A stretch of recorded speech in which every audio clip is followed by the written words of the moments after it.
사도행전 9장 말씀입니다. 신약 성경 201면입니다. 사도행전 9장 1절부터 9절까지 저와 성도님들 한 절씩 번갈아 가며 읽겠습니다. 사울이 주의 제자들에 대하여 여전히 위협과 살기가 등등하여 제사장에게 가서 다메섹 여러 회당에 가져갈 공문을 청하니 이는 만일 그 도를 따르는 사람을 만나면 남녀를 막론하고 결박하여 예루살렘으로 잡아오려 함이라. 사울이 길을 가다가 다메섹에 가까이 이르더니 호련히 하늘로부터 빛이 그를 둘러 비추는지라. 땅에 엎드려져 들음에 소리가 있어 이르시되 사울아 사울아 내가 어찌하여 나를 박해하느냐 하시거늘 대답하되 주여 누구시니까? 이르시되 나는 내가 박해하는 예수라. 너는 일어나 시내로 들어가라 내가 행할 것을 내게 이를 자가 있느니라 하시니 같이 가던 사람들은 소리만 듣고 아무도 보지 못하여 말을 못하고 서 있더라. 사울이 땅에서 일어나 눈은 떴으나 아무것도 보지 못하고 사람의 손에 끌려 다메섹으로 들어가서 함께 읽습니다. 사흘 동안 보지 못하고 먹지도 마시지도 아니하니라. 아멘. 아멘. 성경은 변화에 관한 말씀입니다. 예수님께서 첫 번째 기적을 행하신 것이 요한복음 2장에 기록되어 있는데요. 갈릴리 가나 혼인잔치에 발 씻는 물로 맛있는 포도주로 만들어 주셨습니다. 물이 포도주로 변화되자 끝나가던 파장 분위기였던 잔치가 새롭게 다시 시작되었습니다. 예수님께서 이 첫 번째 기적을 통하여서 예수님께서 이 땅에 오신 목적이 무엇인지를 보여주셨습니다. 물이 포도주로 변화된 것처럼 예수님께서는 사람들이 예수님을 만나 변화되기를 원하셨습니다. 성경은 예수님을 만나 변화된 사람들의 이야기입니다. 그 중에 한 사람이 오늘 우리가 함께 살펴볼 사울. 사울이 나중에는 바울이 되었죠. 사울인데요. 사울은 변화되기 참 힘든 사람이었습니다. 범죄 심리학자들이 제일 변하지 않는 범죄자가 바로 확신범이라고 말합니다. 확신범의 대표적인 예가 이슬람 근본주의 테러리스트들입니다. 수많은 사람들을 테러로 죽이고도 나는 죄 없다, 다 신의 뜻이다 라고 확신합니다. 사울이 그랬습니다. 스데반 집사를 돌로 쳐 죽일 때에 사울은 옆에 서서 그는 죽어 마땅하다고 증언했습니다. 그리고 오늘 본문에 보니 다메섹에 있는 예수 믿는 사람들을 붙잡아 옥에 가두기 위해서 가고 있던 중입니다. 예루살렘에서 다메섹까지 거리는 240km인데요. 대구에서 서울까지 되는 거리입니다. 그런데 그 거리를, 옛날에는 차도 없었는데 그 먼 거리를 마다하지 않고 단지 예수 믿는 사람을 잡아 옥에 가두겠다는 그 한 가지 일념 가지고 간 것입니다. 사울이 이렇게 했던 이유는 확신이 있었기 때문입니다. 예수님을 믿는 사람들은 지금 잘못된 믿음을 가지고 있다. 예수는 십자가에 못 박혀 죽었는데 성경에 보면 나무에 달려 죽은 자마다 하나님께 저주를 받아 죽었다고 되어 있는데 하나님께서 자기 아들을 어떻게 저주해서 십자가에 못 박을 수 있나? 예수는 하나님의 아들이 아니다. 그런데 예수 믿는 사람들은 예수님을 믿어야 구원받고 천국 간다고 말하니 저 사람들은 분명 이단이 틀림이 없다. 이단을 가두고 이단을 때리고 이단들을 죽이는 건 하나님이 기뻐하시는 일이라고 확신했습니다. 이랬던 사울이 변화되었죠. 신약 성경에 예수님의 부활 이후에 일어난 최대의 사건을 한 가지 꼽으라면 바로 사울이 변화된 것입니다. 왜냐하면 사울이 변화되어서 바울이 되고 그는 로마가 정복한 전 세계에 복음을 전했기 때문입니다. 사울이 핍박자로부터 전도자로 180도 변화된 건 바로 오늘 본문에 기록되어 있습니다. 바로 예수님을 만났기 때문입니다. 도대체 예수님과의 만남이 어떻게 사울을 변화시킨 걸까요? 예수님을 만나면 사람이 왜 변화될까요? 3절 말씀에 보니 사울이 길을 가다가 다메섹에 가까이 이르더니 호련히 하늘로부터 빛이 그를 둘러 비추었다고 기록되어 있습니다. 사울이 나중에 자기의 이때의 일들을 떠올리면서 간증을 한 적이 있는데요.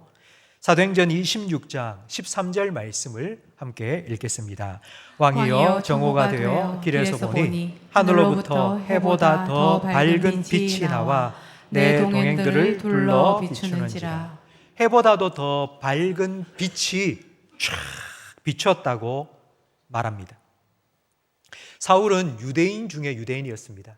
성경 말씀을 정말 잘 아는 성경 박사였습니다. 구약 성경에 보면 하나님께서 사람들을 찾아오실 때에 빛으로 찾아오셨습니다.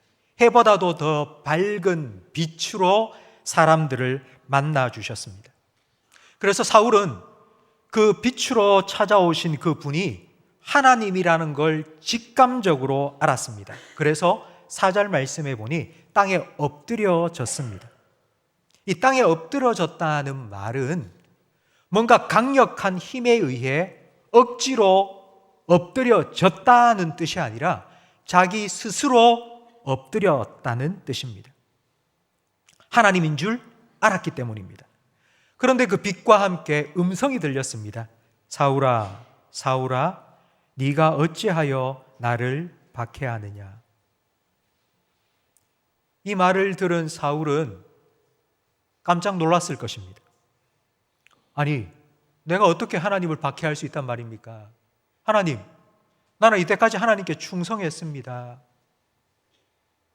하나님의 아들도 아닌 예수를 하나님의 아들이라고 전하고 그 예수를 믿는 사람들을 제가 잡아서 옥에 가두고 죽이기도 했습니다. 저는 하나님을 박해한 것이 아니라 하나님께 충성했습니다.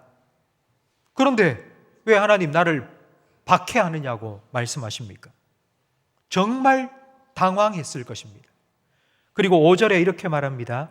주여 누구시니까? 주여 누구시니까? 라는 말은 모순입니다.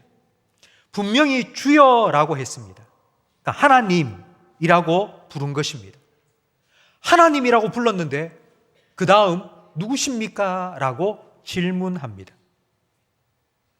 분명히 하나님은 맞긴 맞는데 내가 믿었던 하나님이 아닌 것 같네요. 분명히 하나님은 맞는 것 같은데 내가 알고 있는 하나님이 아닌 것 같네요. 도대체 누구십니까? 라고 질문했습니다. 이 질문에 대해 예수님께서 대답하셨습니다. 나는 네가 박해하는 예수다. 예수님은 자기가 하나님의 아들이라고 말했습니다. 사람들은 그 말을 듣고 예수님이 신성모독죄를 저지른 죄인이라고 판단을 하고 십자가에 못 박아 죽였습니다. 그러니까 하나님께 저주를 받아 십자가에 못 박혀 죽은 죄인 예수가 지금 바울 앞에 살아나서 나타난 것입니다. 그 예수님이 나는 네가 박해하는 예수다 라고 말씀하셨습니다. 이 순간 사울은 깨닫게 되었습니다. 아, 내가 지금까지 하나님의 뜻이라고 확신하며 했던 일들이 이게 예수님을 박해한 것이었구나. 내가 확신했던 이 일이 틀렸구나. 나는 잘하고 있다고, 나는 하나님을 위해 일하고 있다고 확신했는데 그게 아니었구나. 나는 죄인이구나. 깨닫게 된 것입니다. 9절 말씀에 보니 사흘 동안 보지 못하고 먹지도 마시지도 아니하였습니다. 3일 동안 먹지도 않고 물도 안 마시고 그렇게 있다가 그 다음 무엇을 했는지 갈라디아서 1장 17절 말씀을 함께 읽겠습니다. 또 나보다 먼저 사도된 자들을 만나려고 예루살렘으로 가지 아니하고 아라비아로 갔다가 다시 다메섹으로 돌아갔노라. 그 후 3년 만에 내가 게바를 방문하려고 예루살렘에 올라가서 3년 동안 아무도 만나지 않고 아라비아 광야로 갔습니다. 그리고 그곳에서 고민하면서 도대체 예수가 누구일까? 내가 만난 그 빛으로 찾아오신 하나님 같으신 그 예수라는 분은 도대체 누구일까? 그 예수님을 알아가기 시작했습니다. 바울의 아라비아 3년은 예수님께서 제자를 불러 3년 동안 제자 훈련시킨 시간과 똑같은 시간입니다. 바울이 예수님을 알아가던 시간이었습니다. 그리고 난 다음 바울은 이렇게 결론을 내렸습니다. 나는 박해자요, 폭행자요, 핍박자였습니다. 나는 죄인 중에 괴수입니다. 지금까지 내가 믿어왔던 모든 것 배설물처럼 나는 다 버립니다. 오직 예수님만이 나의 주님이십니다. 예수님을 만난 사람이 변화되는 이유는 예수님을 만날 때에 내가 누구인지, 내가 진짜 어떠한 사람인지를 깨닫기 때문입니다. 예수님을 만났다는 말은 하나님의 아들이신 예수님께서 이 땅에 사람이 되어 오신 이유를 깨닫게 되었다는 뜻입니다. 하나님의 아들이신 하나님이신 예수님이 사람이 되어 오신 이유는 하나님으로서 하실 수 없는 일을 하기 위해서입니다. 하나님이 절대로 하면 안 되는 것은 바로 죽는 것입니다. 그래서 예수님은 사람이 되셔서 십자가에 못 박혀 죽으셨습니다. 우리 교회의 제일 꼭대기에는 십자가가 달려 있습니다. 십자가를 보면 누가 생각나십니까? 예수님이 생각나죠. 근데 예수님 말고 또 한 사람이 더 생각나야 합니다. 누구입니까? 나입니다.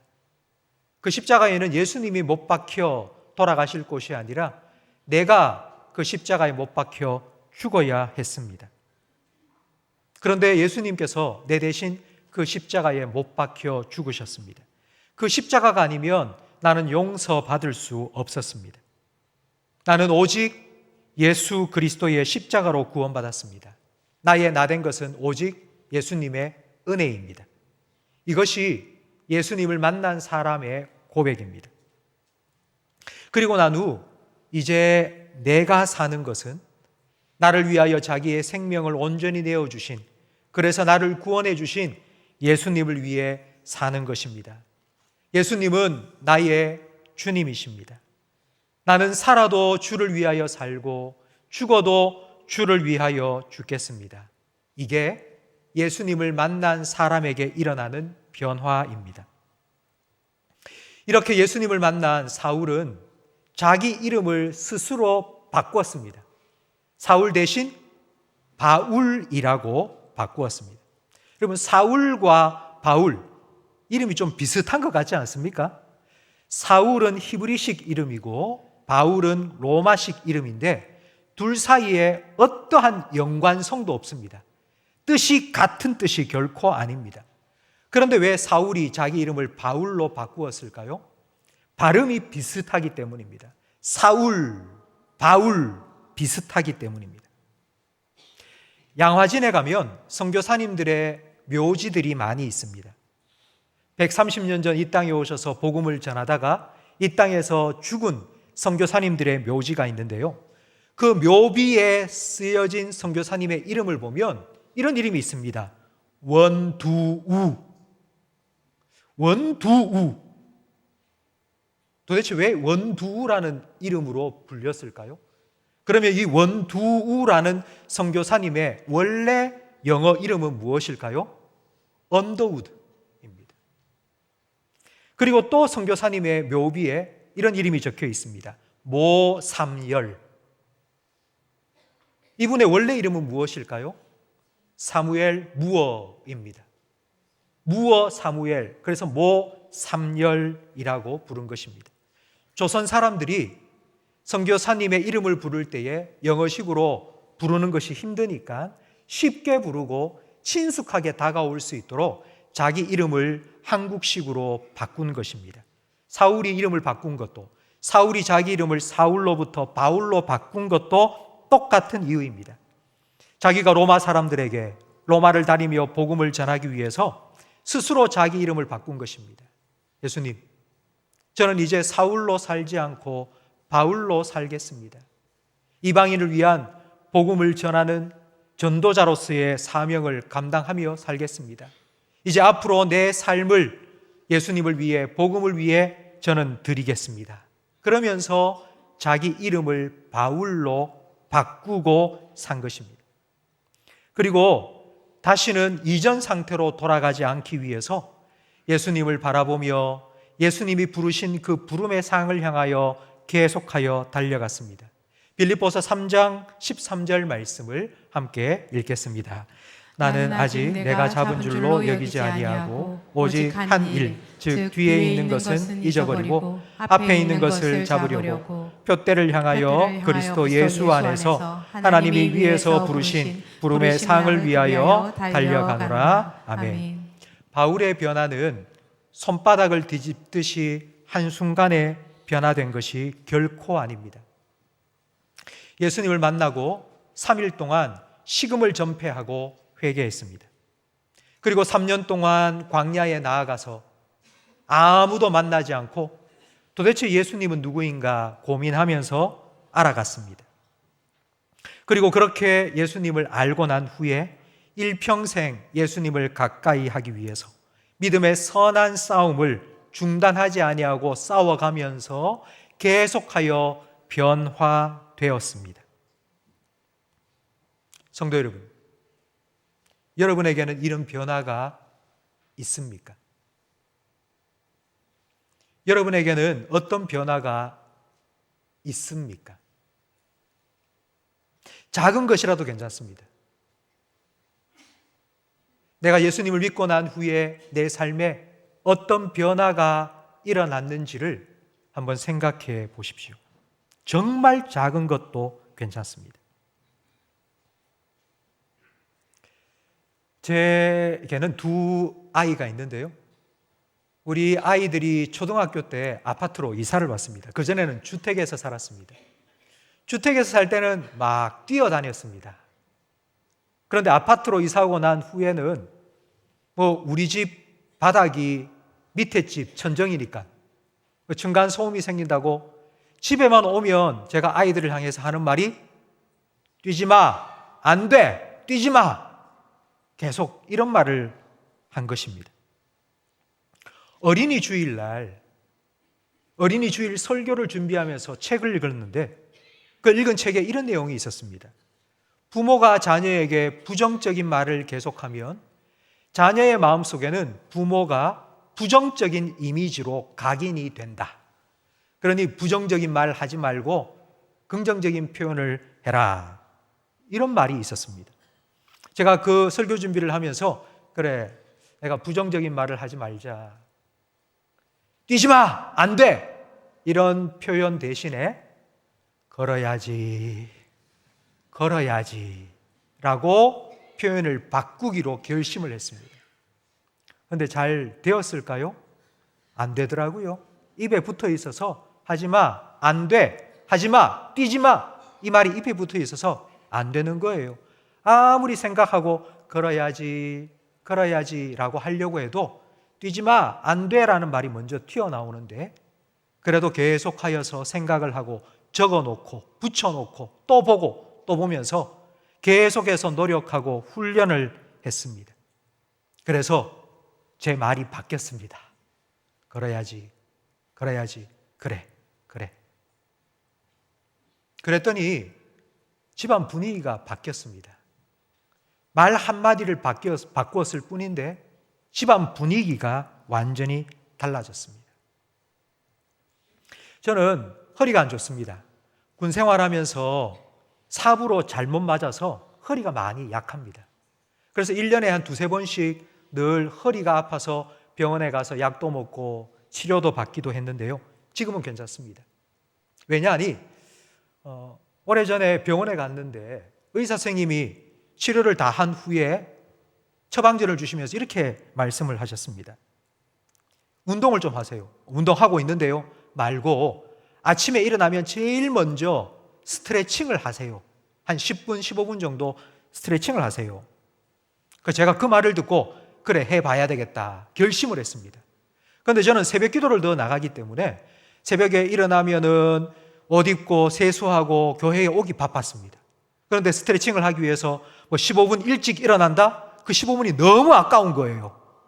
그래서 일주일 동안 1분을 알람을 당기기 시작했습니다. 일주일에 1분씩을 당기고 1분씩을 당기고 1분씩을 당기고, 그래서 15분을 15주 동안 계속하여 당겨서 그때부터 15분을 확보하고 아침에 일어나서 스트레칭을 15분 동안 하고 새벽 기도합니다. 그러면서 허리 아픈 게 정말 사라졌습니다. 제가 변화된 한 가지, 제 삶에 변화된 한 가지를 더 말씀드리겠습니다. 제가 부교역자로 사역하던 교회에 담임 목사님께서 어버이 주일 설교를 하실 때에 이런 말씀을 하셨습니다. 부모를 공경해야 되는데 공경하는 것에는 물질적인 것도 포함이 된다. 하나님 아버지도 아버지지만 우리 육신의 부모님도 아버지니까 하나님 아버지께 11조 드리는 것처럼 우리 육신의 아버지한테도 11조를 똑같이 드려라. 그것이 공경의 한 가지 방법이다. 이렇게 말씀을 하셨습니다. 제가 그때 설교를 들으면서 그래, 하나님께 11조를 드리는 것만큼 우리 부모님, 양가 부모님에게도 11조를 드려야 되겠다 생각을 하고 그때부터 지금까지 매달 드리고 있습니다. 근데 만약 아버지가 저를 불러서 야, 너 나한테 11조를 바쳐라 이렇게 말했다면 제가 뭐라고 했겠습니까?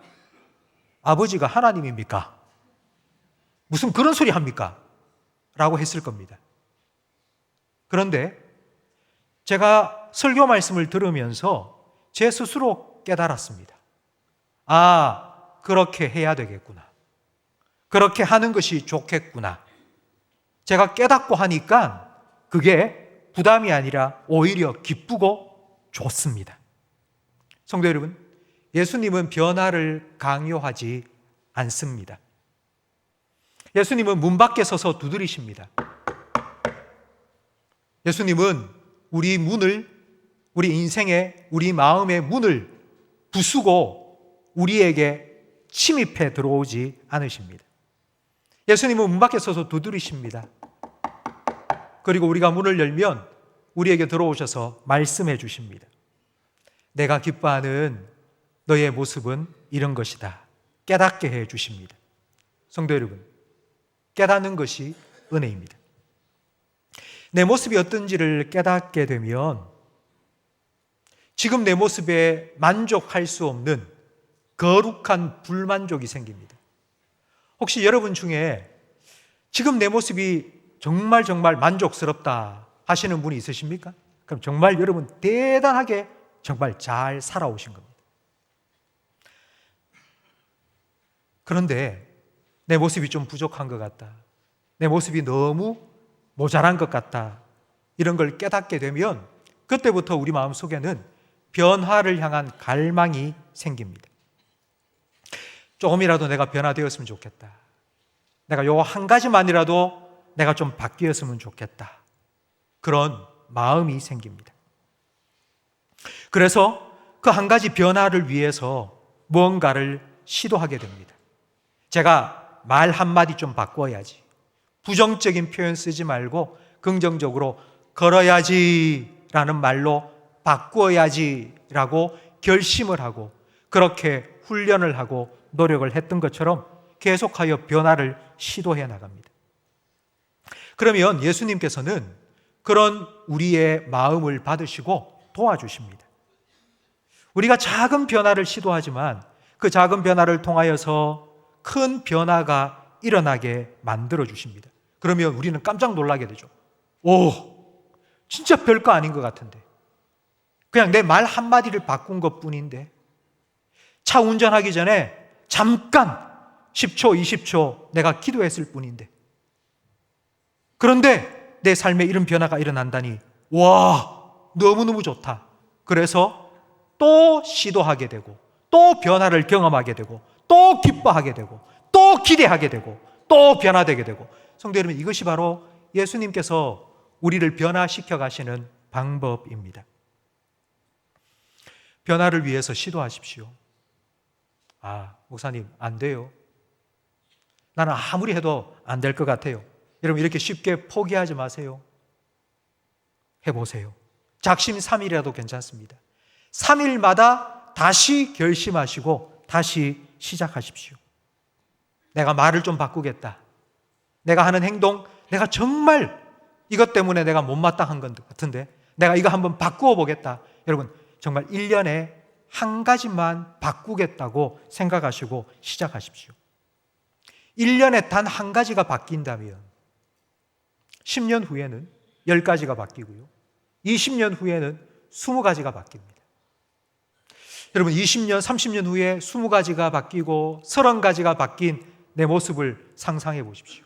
정말 엄청난 변화입니다. 엄청난 변화일 것입니다. 그렇게 예수님께서 원하시는 모습으로 변화되어 가다가 언젠가 주님께서 우리를 부르실 때 하나님 앞에 서서 예수님을 만날 그때에 예수님께서는 정말 기쁨으로 우리를 맞아주실 겁니다. 그래. 정말 나를 닮기 위해서 네가 정말 수고했다. 그렇게 주님께서 우리를 맞아 주실 것입니다. 하나님께서는 내가 새 일을 행할 것이라고 말씀해 주셨습니다. 2026년 새해를 시작하는 성도 여러분, 여러분의 삶에 하나님이 행하실 새 일들을 경험하게 되기를 주님의 이름으로 축복합니다. 하나님께서는 광야에 길을 내시겠다고 말씀하셨습니다. 여러분, 광야에 하나님께서 길을 내셨어요. 그러면 그 길을 누가 걸어가야 할까요? 야, 네가 걸어가라. 네가 걸어가라 하지 말고 누가 걸어가야죠? 제가 걸어가야죠. 내가 걸어가야죠. 하나님께서 새 일을 행하실 그 첫 번째 대상은 바로 우리입니다. 나 자신입니다. 하나님께서는 새 일을 먼저 우리에게, 나에게 행하실 것입니다. 그러니 여러분, 하나님을 기대하세요. 2026년 한 해는 하나님께서 우리에게 새 일을 행하시기 위해서 우리에게 주신 시간이고요. 예수님께서 원하시는 모습으로 우리를 다듬어 가시고 변화시켜 가시기 위해서 우리에게 주신 시간이라는 것을 믿으시기 바랍니다. 예수님 안에서 새롭게 변화될 수 있도록 예수님께서 우리에게 말씀해 주실 거고요. 우리가 자그마한 시도를 할 때에 예수님께서는 은혜를 베푸셔서 그 자그마한 변화를 통해서 크고 놀라운 변화를 허락해 주실 줄로 믿습니다. 이 한 해 동안 예수님께서 여러분의 삶에 어떤 변화를 이루실지 기대하십시오.